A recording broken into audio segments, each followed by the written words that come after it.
천국은 어떤 곳일까? 지옥은 어떤 곳일까? 우리가 살아있는 이 세상에서 천국도 경험하게 되어지고 지옥도 경험하게 되어지고, 여러분들의 마음속에는 천국이 있습니까? 지옥이 있습니까? 여러분 자신은 지옥입니까? 천국입니까?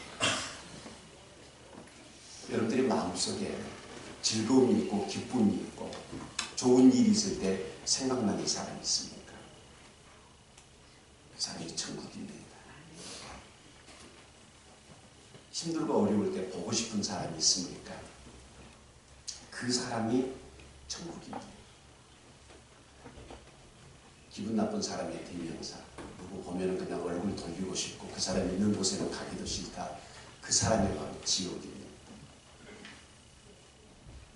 내 마음속에 무엇가 어떤 것이 자리 잡고 있으며 내 마음속에 자리 잡고 있는 그것이 나를 힘들게 하는 것입니까? 나를 행복하게 하는 것입니까? 내 마음속에 항상 그리움이 있다. 내 마음속에 항상 쓸쓸함이 있다. 천국은 아니죠. 내 마음속에 항상 만족함으로 생각만 해도 기쁨을 가져다주고 즐거움을 가져다주는 어떤 사람 내지는 어떤 물건이 있다고 한다면 그 순간은 우리 마음속에 천국이 이루어지고 있는 것입니다. 내가 어떤 생각을 가지고 있느냐, 어떤 환경에 처해 있느냐에 따라서 내 삶은 지옥과 천국을 왔다 갔다 한다는 것입니다.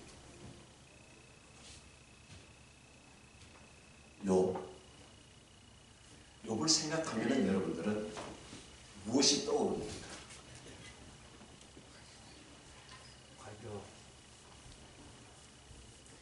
욥은 당대 제일 가는 부자였고 그리고 의인이었었습니다.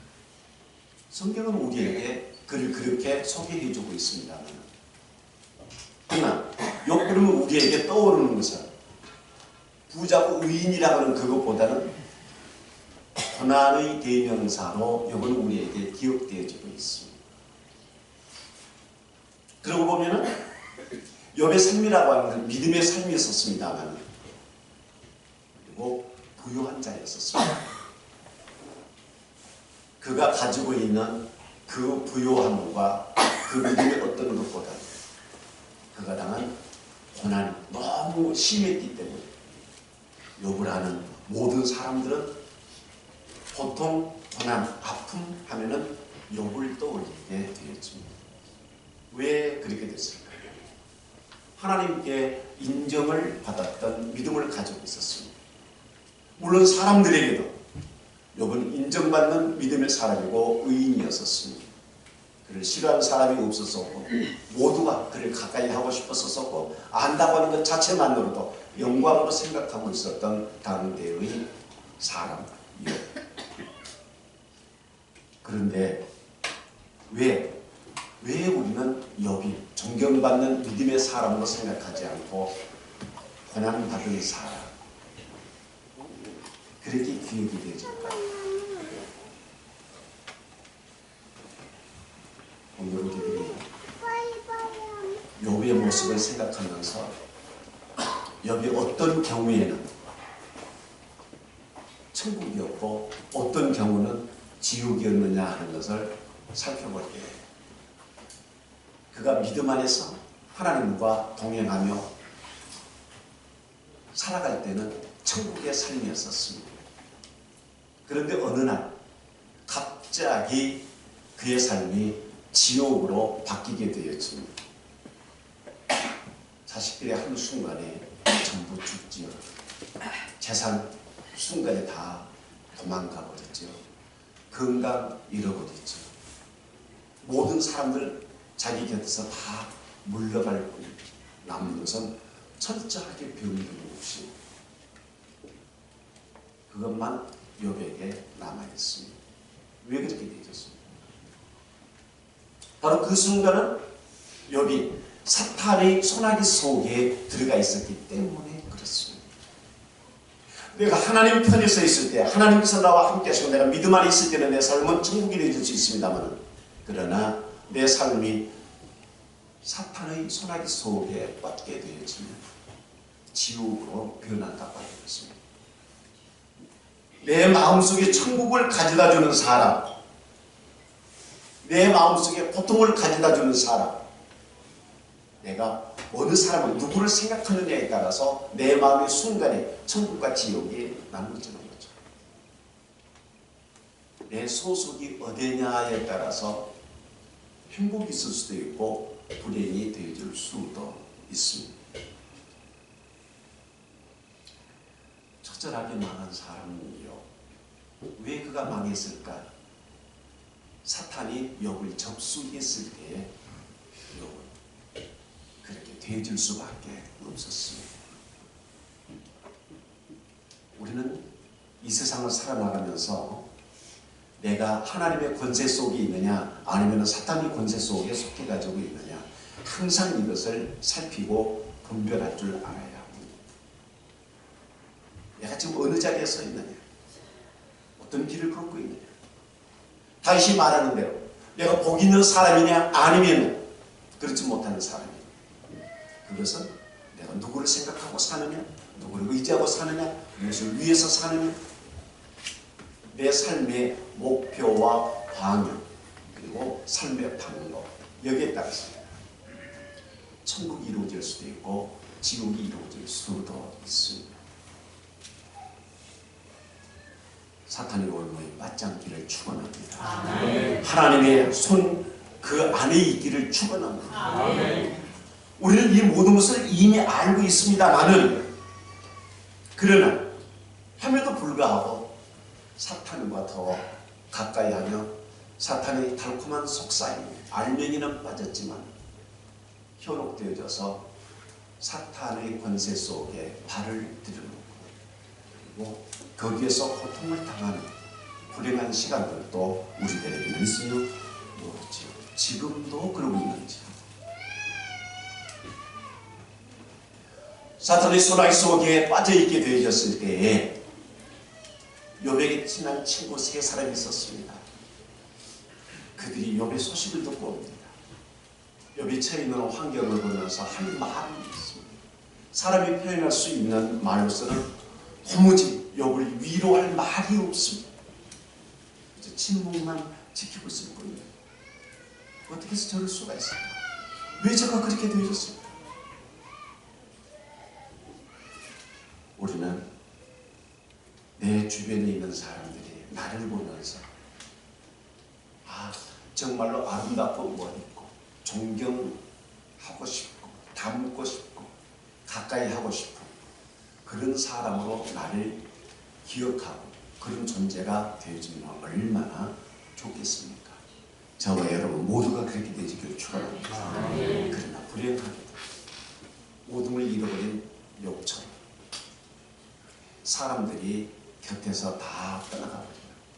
심지어는 사랑하는 아내마저 하나님을 저주하고 죽으라고 내 동네에 치고 밀어내는 그러한 자리는 여러분 절대 들어가지 않기를 바랍니다. 새 친구가 찾아와서 본즉 너무 안쓰럽고 안타까워서 할 말을 잃고 있습니다만, 시간이 지나자 그들도 변하게 되어 있습니다. 어떻게 변합니까?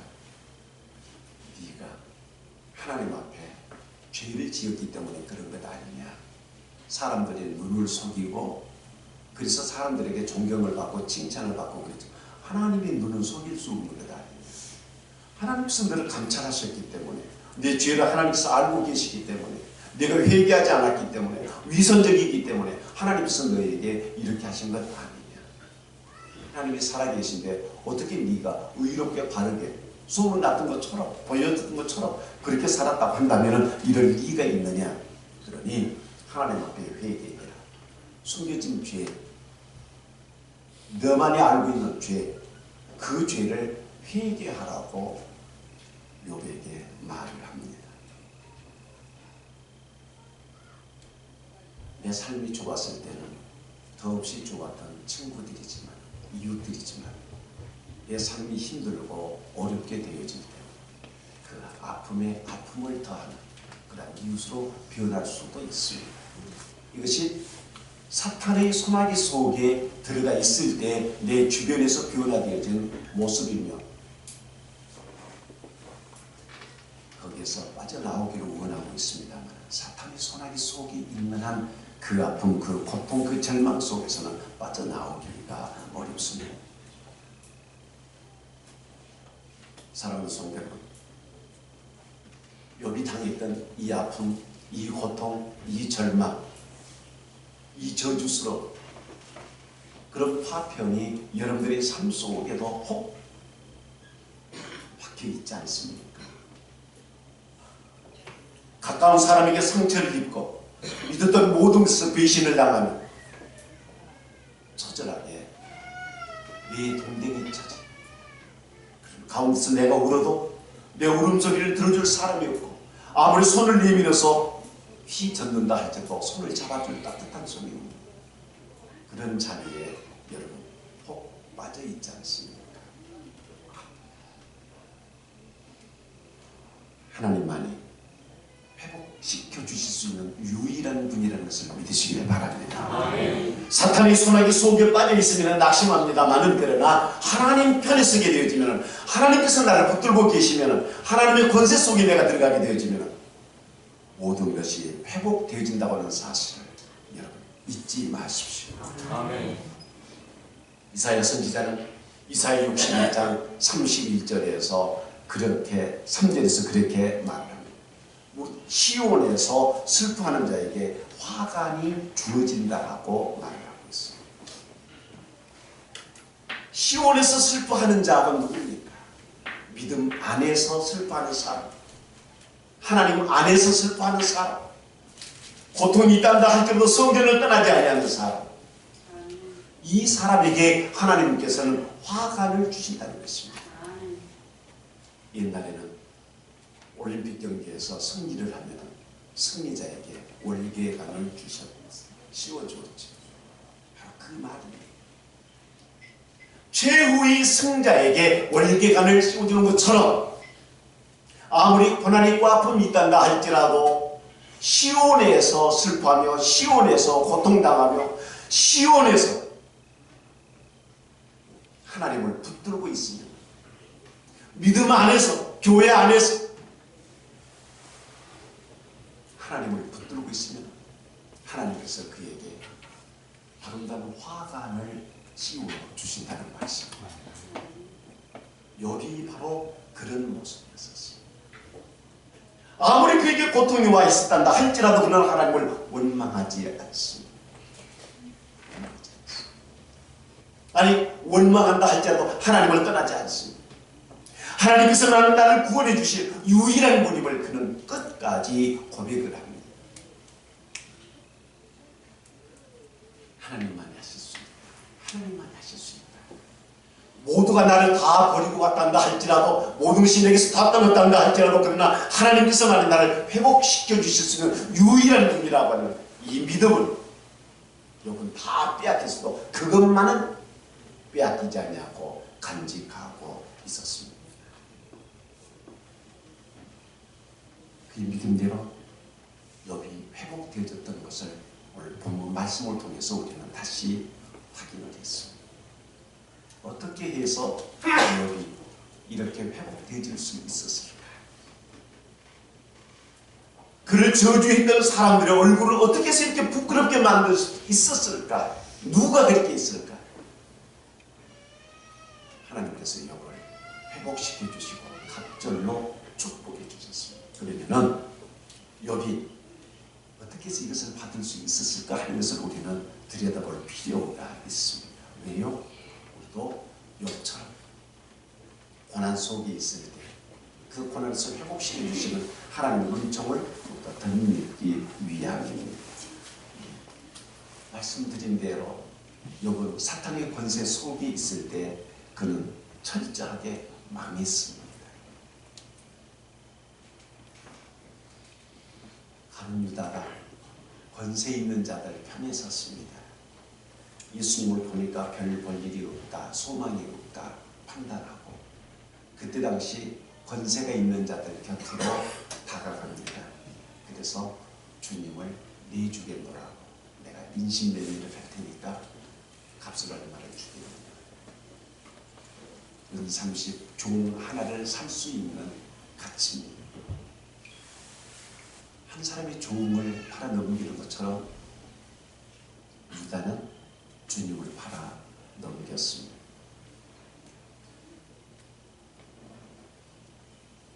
재물에, 권세에, 성공에 눈을 뜬 그는 그렇게 취했습니다마는, 그러나 망하고 말지는 사탄이 사람들에게 보여주는 것은, 우리의 마음속, 우리의 눈을 현혹시키는 것은 잠시 동안은 휘황찬란하게 해서 우리의 정신을 혼미하게 만들고 우리의 판단을 흐리게 만들어서 우리로 하여금 잘못된 것을 옳은 것으로 판단하여 그쪽으로 달려갈 수 있도록 우리의 걸음을 인도하고 우리의 마음을 주장하고 우리의 시선을 끌습니다만, 여러분 현혹되지 마십시오. 여기 회복되질 수 있었다는 것은 끝까지 하나님을 의지했고 끝까지 하나님의 권세 속에 머물기를 원했기 때문에 하나님께서는 그에게 회복의 축복을 주셨습니다. 할렐루야. 그가 회복이 되어졌을 때 나타나는 것은 어떤 것이었습니까? 기도였었습니다. 하나님께서 욥을 회복시켜 주실 때 욥은 그 친구들을 위해서 기도를 합니다. 친구들, 자기를 저주하고 괴롭혔던 친구들을 위해서 기도한다고 하는 것은 그의 마음속에 하나님의 말씀이 계셨으며 그 말씀에 대한 응답과 그 말씀에 대한 순종의 삶이 원수와 같았던 친구들 위해서 진정으로 기도할 수 있었다고 하는 것입니다. 오늘 우리는 우리의 이웃들이 나에게 아픔에 아픔을 더해주는 그런 이웃들이 있습니다. 친한 것처럼 다가와서 생각하는 것처럼 이야기하지만, 그러나 그 이야기의 내용이라고 하는 것은 나의 약점과 나의 아픔과 내가 생각하고 기억하기도 싫은 것들을 자꾸 끄집어내서 슬금슬금 나를 괴롭히는 것들이 많이 있습니다. 내가 죄인인 것을 알고 있는데 회개하라고 말합니다. 내가 잘못된 것도 알고 있는데 네가 잘못했다라고 지적해요. 말하지 않아도 내가 다 알고 있는 것. 친절한 이웃 같습니다만 그러나 그건 이웃이 아니에요. 그러한 나에게 필요한 것은 위로해주고 격려해주고 나를 위해서 하나님 앞에 나를 대신해서 기도해주는 이웃을 필요로 하고 있는데, 정작 나를 찾아온 내 이웃은 그렇지 못한 이웃들도 많이 있더라 그 말이에요. 그러한 이웃을 위해서 당신이 나를 위해 기도해주지 않지만 그러한 당신을 위해서 내가 기도하겠노라고, 이것이 욥의 자세였었어요. 오늘 우리는 그것이 있어야 합니다. 상대방이 나에게 섭섭한 것을 우리는 가슴속 깊이 받아봅니다. 그리고 그것을 지우려고 하지 않습니다. 그래, 네가 나에게 그렇게 했지? 보자. 네가 나에게 이렇게 했지? 보자. 내가 잊을 줄을 아니? 내 가슴에 못이 박혀 있는데 쉽게 빠질 것 같아? 와, 기회만 되어지면 이라고 하는, 그야말로 내 마음속에 복수의 칼날을 갈고 있는 그 모습을 하나님께서 기뻐하실 거예요. 욥은 자기를 그렇게 끈질기게 괴롭혔던 그 세 친구를 위해서, 그리고 자기를 버리고 도망갔던 모든 사람들, 그들을 위해서 욥은 기도한 겁니다.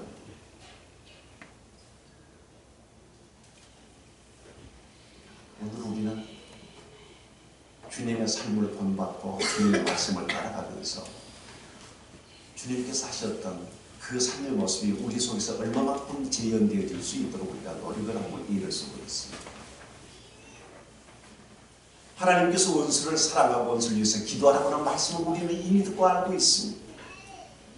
다른 사람이 어떤 경우에 빠질 때 주님께서 이렇게 말씀하셨으니까 그를 위해서 기도하라. 그를 위해서 기도하라. 그러나 정작 내가 그 환경에 빠져 있을 때는 내 자신에게도 내 원수와 같은 그를 위해서, 이웃을 위해서 내가 기도할 수 있을까? 다른 사람이 나에게 와가지고서 또 그를 위해서 기도하라고 말할 때 아멘으로 그 말을 내가 받아들일 수 있을까? 머릿속에는 기억되어지고 있습니다만 그러나 우리 삶 속에서는 주님의 말씀을 실천하기 너무 싫은, 실천하고자 하는 의지마저도 사라져 버린 그런 상태 속에서 우리는 살 때가 많이 있습니다. 쉽지 않기 때문에 그렇죠. 그러나 요번 실천을 했으니 하나님께서는 그 기도를 들어주신 것입니다. 그러면 욥이 친구들을 위해서 기도했다고 했는데 그 기도는 어떤 기도였었습니까? 두 가지가 있습니다. 하나는 믿음과 사랑, 이 두 가지가 욥이 기도 속에 담겨져 가지고 있었습니다. 믿음이라고 해서 어떤 것이냐? 하나님을 향한 믿음입니다. 하나님께서는 나를 회복시켜 주시고 하나님께서는 내 친구들의 모든 허물도 용서해 주실 수 있는 분이라고 합니다. 그래서 먼저 하나님 앞에 기도를 드리는 겁니다. 믿음의 기도를 드리는 겁니다. 하나님, 내가 저들을 사랑하니 하나님 저들을 용서해 주시고 좋은 친구로 길이 남을 수 있도록 해달라고 합니다. 저들이 알지 못하고 그랬습니다. 용서해 달라고 합니다. 진정한 믿음으로 그는 하나님 앞에 기도를 드립니다. 사랑이 담겨진 기도였었습니다. 그것은 바로 친구를 위한 것이죠. 하나님을 향한 믿음과 친구를 향한 사랑, 이 두 가지가 겸비되어진 기도를 욥은 하나님 앞에 드리는 겁니다. 오늘 우리도 이 기도가 우리에게 있어야 합니다. 하나님만을 향한 기도가 아니고 하나님을 배제시키고 사람만을 위한 기도가 아니라 하나님과 이웃을 어우러서 하나님 앞에 드려지는 기도, 그 기도가 하나님의 마음을 감동시킬 수 있는 기도고 능력이 나타나는 기도가 되어지는 겁니다. 단순히 사람만을 생각하는, 사람만을 사랑하는 거기에 머무는 기도는 온전한 기도가 되어지지 않습니다. 하나님께서 기뻐 받으실 수 있는 믿음과 사랑이 충만한 기도, 그 기도가 우리의 모든 것을 회복시켜 주십니다. 하나님의 은혜를 갑절로 받을 수 있는 능력 있는 기도가 되어진다고 하는 사실을 믿으시길 바랍니다. 아멘. 그는 하나님 앞에 빌었다고 그랬습니다. 빌었다고 하는 것은 어떤 것일까요? 하나님 앞에 제단을 쌓는다고 하는 겁니다. 이사야 선지자가 말했던 것처럼 시온에서 하나님 앞에 빌 때 하나님께서 그에게 화관을 씌워주신 거죠. 아무리 힘들고 어려움이 있단다 할지라도 하나님 앞에 비는 제단을 쌓는 일에는 게을리하지 않는 사람, 하나님께서 그에게 축복해 주신 것을 믿으시길 바랍니다. 하나님께서 그에게 회복의 축복을 주신 것을 믿으시길 바랍니다. 7절과 8절 말씀을 보면 질문이 있었어요. 질문을 하나님 앞에 드립니다.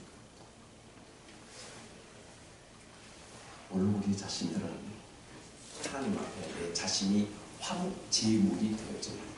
친구와 나 사이 이 아픔, 이 모든 것을 씻어낼 수 있는 그는 화목케 하는 화목 제물이 있어야 한다.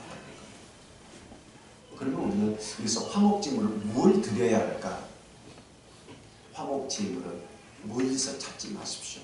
내 자신이 화목제물이 되어져야 합니다. 내 자신이 화목제물이 되어진다라고 하는 것은 내 이웃과 나 사이에서 있는 이 앙금, 이 아픔, 이 고통을 내가 죽어짐으로, 내 자존심을 내려놓음으로, 내 모든 것을 그 하나님 앞에 내 던져버리고 백지와 같이 맑은 마음, 깨끗한 마음, 일체의 감정을 배제시켜버리고 내 자신을 하나님 앞에 온전히 드려버릴 때에 내가 화목제물이 되어지는 것이고, 화목제물이 내가 되어질 때 내 이웃과 화목할 수 있습니다. 내 자존심, 내 아픔, 내 어떤 그런 것을 기억하고 있는 한 이웃과 화목할 수는 없습니다. 내가 죽어져야지요. 내 모든 그 기억을 빼내버려야지. 그래야 진정한 화목이 될 수 있는 것이고, 하나님께서는 바로 그 기도, 그 번제를 받으시고 그 제단을 받으십니다. 우리는 이웃과의 갈등 속에서 내가 화목제물이 되어지지 않기 때문에 아무리 기도한다 할지라도 기도하는 그 순간뿐 아니 그 기도하는 순간에도 우리 마음에 평강은 있을 수가 없습니다. 왜요? 내가 화목제물이 되어지지 않기 때문에 그렇습니다.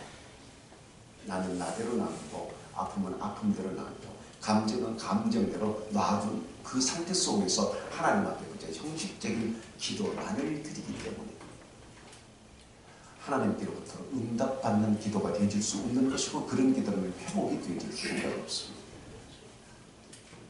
우리 주님께서 진정한 화목제물이 되어진 것은 무엇입니까? 당신을 화목제물로 십자가에 내주셨기 때문에 되어진 것 아닙니까? 오늘 하나님 앞에서 예배의 성실한 삶을 살아야 합니다.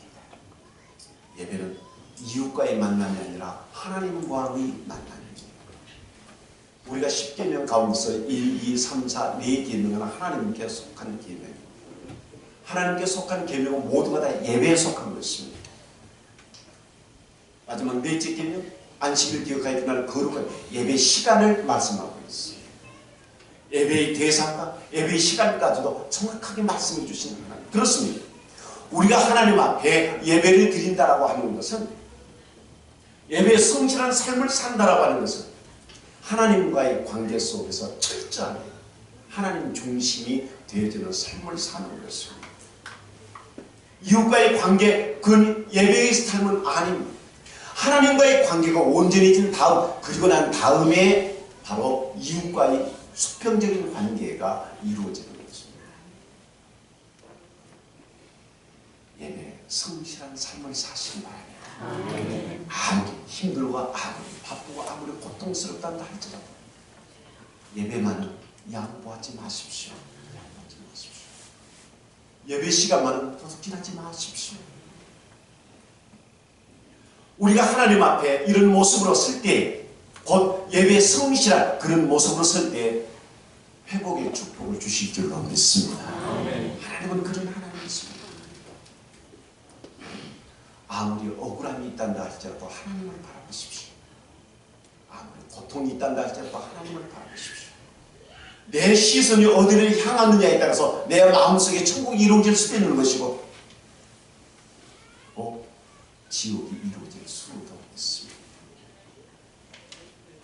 어떤 남자도 이해할 수 없고, 어떤 남자도 체험하지 못한, 오직 여자이기 때문에, 여인이기 때문에 체험할 수 있는 고통 뭡니까? 산고입니다. 출산의 고통. 살과 뼈가 무너지고 찢어지는 그 아픔. 우리는 주사를 하나 맞는데도 얼굴이 찡그리고 긴장한 상태에서 주사를 맞습니다. 출산의 그 고통이 얼마나 큰 것인가 하는 것을 우리 남정네들은 이럴 것이다 라고는 희미한 추측만을 합니다. 그 아픔과 그 고통을 왜 참아낼 수 있습니까? 왜 그 고통을 쉽게 잃어버립니까? 잊을 수 있다라고 하는 것은 새 생명이 태어나기 때문에, 내가 이 고통을 통해서 내 자신의 생명이 태어난다라고 하는 그 믿음과 그 소망 가운데에서 이길 수 있는 것이고, 그리고 잊을 수가 있게 되어집니다. 그렇습니다. 내가 아무리 힘들고 어려운 고난과 고통 가운데 억울함 가운데 있단다 할지라도 하나님을 바라보게 될 때 하나님께서 나를 구원해 주시고 하나님께서 회복시켜 주신다는 이 믿음을 가지고 있습니다. 오늘 지금 내가 당하고 있는 아픔과 고통과 시련과 이 눈물을 얼마든지 참아낼 수 있습니다. 하나님께서 갚아주십니다. 하나님께서 갚아주시고 하나님께서 회복시켜 주시는 것이 가장 온전한 것임을 믿으시길 바랍니다. 그 하나님이 바로 우리 하나님이 할 수 있도록 하는 것이 우리가 가지고 있는 믿음입니다. 이 시간 주님 앞에 나와 예배드릴 수 있다고 하는 것이 얼마나 우리의 삶에 있어서 행복한 시간인가 하는 것을 기억하시고 아버지의 나라에 온전히 이룰 때까지 이 예배를 소중하게 생각하시고 교회를 소중하게 생각하셔서 하나님의 권세 속에 영원토록 머무는 저와 여러분 모두가 되실 수 있기를 주님의 이름으로 축원합니다.